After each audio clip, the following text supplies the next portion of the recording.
Is reg. Ja, yes, julle, ons het nou hier skuiling gekry by die plaasboer. Die plaasnaam is Waterkloof. So, hy het ons nou genooi vir tee ook.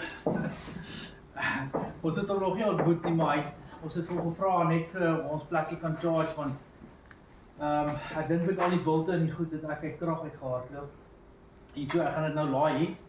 En dan gaan ons daar nou na hulle toe gaan om 'n bietjie tee te drink. So, dit is baie bly en ek sê nou vir Liesel, mense verwag altyd mense gaan nee sê, maar dit is nie waar nie. Die meeste mense is baie vriendelik en aangenaam en wil jou help en stel belang in wat jy doen. So, dis eintlik heel lekker. Nou ja, laat ons nou gou charge so in die garage en dan gaan ons tee drink by Johannes van Waterkloof. Wat op plaas, by the way.